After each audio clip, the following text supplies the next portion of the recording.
Good morning तो दीजिए। Good morning. Thank you.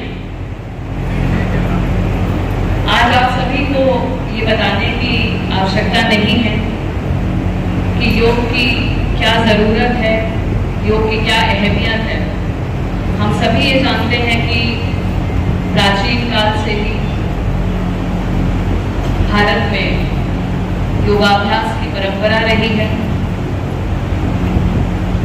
और जो एक ओवरऑल हेल्थ, होलिस्टिक हेल्थ की बात होती है, जो न सिर्फ हमारे शरीर पे ध्यान देती है बल्कि हमारा शरीर, मन और आत्मा तीनों को स्वस्थ और सुंदर बनाने के लिए योगाभ्यास के भी 3 आयाम हैं और उन तीनों को हमने आज यहाँ पर सीखा, महसूस किया। एक हम लोगों ने फिजिकल आसन किए जो आपके शरीर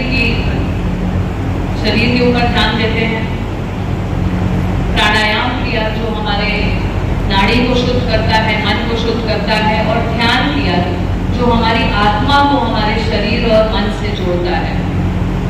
तो जब ये तीनों चीजें एक साथ काम करती हैं तब हमारे जीवन में एक संपूर्णता आती है, हमारे स्वास्थ्य में एक संपूर्णता आती है। आज यहाँ पर जितने भी लोग उपस्थित हैं सभी से मैं बस ये अपील करना चाहूंगी कि योग को योग दिवस तक सीमित ना रखें।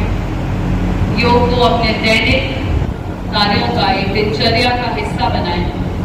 जिस प्रकार से हम लोग डेली उठ करके सुबह ब्रश करते हैं, मंजन करते हैं, हाथ मुंह धोते हैं, स्नान करते हैं, उसी प्रकार से योग भी हमारी दिनचर्या का एक हिस्सा होना चाहिए। और जब आप रेगुलर बेसिस पर लगातार इसको अपनी दिनचर्या का हिस्सा बनाएंगे तो आपको इसके फायदे अपने आप अपने जीवन में दिखने लग जाएंगे।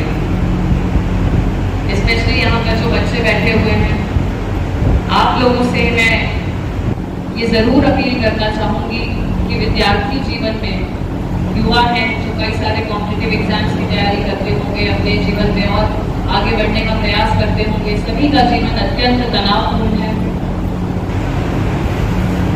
ऐसे समय में, ऐसे वातावरण में आज हमारा जो एयर पोल्यूशन है, प्रदूषण है, चाहे वायु प्रदूषण हो या ध्वनि प्रदूषण हो, जल प्रदूषण हो, इसके बीच में हमें अपनी नाड़ी को शुद्ध करने की, प्रॉपर ढंग से अपने शरीर को स्वस्थ रखने की नितांत आवश्यकता है। और जो बच्चे हैं, आपका पढ़ाई पर ध्यान एकाग्रित करने में, आपका कंसंट्रेशन बढ़ाने में, फोकस बढ़ाने में, ज्यादा समय तक जिस प्रकार बिना थके पढ़ाई की जा सके, इसमें योग का बहुत महत्वपूर्ण योगदान होता है। ये मैं खुद अपने जीवन से बता सकती हूँ कि मैं जिस विद्यालय से पढ़ के आई उस विद्यालय में डेली इसी प्रकार का 1 घंटे का योग हम लोगों को मैदान में करवाया जाता था। चाहे सर्दी हो, गर्मी हो, बारिश हो, धूप हो, उससे कोई फर्क नहीं पड़ता था। हर मौसम में, बारिश के समय भी हम लोगों को अंदर इसी प्रकार के हॉल में जाकर के योग करना पड़ता था। उस समय तो करने में बड़ा कष्ट लगता था कि अरे ये क्या फालतू काम रोज करवाते रहते हैं। सीसीटीवी से हम लोगों का फोटो खिंचता था। यदि आपका हाथ पूरा इतना ना उठ करके इतना उठ रहा है तो अलग से जो है प्रिंसिपल जी के रूम में बुला लिया जाता था, डांट सुननी पड़ती थी। लेकिन आज जाकर के हम लोगों को इन सब चीजों की इम्पोर्टेंस का पता चल रहा है और ये समझ में आ रहा है कि शायद हम लोगों को बचपन में वो जो संस्कार दिए गए, जो बातें सिखाई गई विद्यालय में, उसी की वजह से आज हम लोग इतने वर्क प्रेशर में भी, तनावपूर्ण वातावरण में भी, तमाम व्यस्तताएं होने के बावजूद स्वस्थ रह करके अपना कार्य कर पा रहे हैं और एक पॉजिटिविटी के साथ काम कर पा रहे हैं। तो सभी के जीवन में, चाहे वो महिला हो या पुरुष हो या बच्चे हो या युवा हो या वृद्ध हो, सबके जीवन में अलग अलग प्रकार के योग का, प्राणायाम का अपना अपना इम्पोर्टेंस है, अपनी अपनी अहमियत है और अपनी कैपेसिटी के अनुरूप सभी को कुछ ना कुछ शारीरिक और मानसिक अभ्यास जरूर करने चाहिए।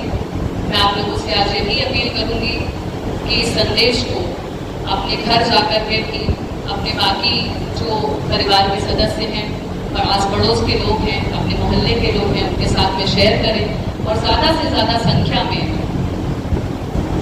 एक क्रांति लाए कि हर मोहल्ले के हर पार्क में, हर एक सामुदायिक भवन में गांव-गांव के लोग जा करके डेली सुबह योगा करें और खुद को ही नहीं बल्कि पूरे समाज को स्वस्थ रहने में प्रेरित करें। इन्हीं शब्दों के साथ मैं आज आप सभी को अंतर्राष्ट्रीय योग दिवस की बहुत बहुत बधाई देते हुए अपनी वाणी को विराम देती हूँ। बहुत बहुत धन्यवाद। जय हिंद, जय भारत।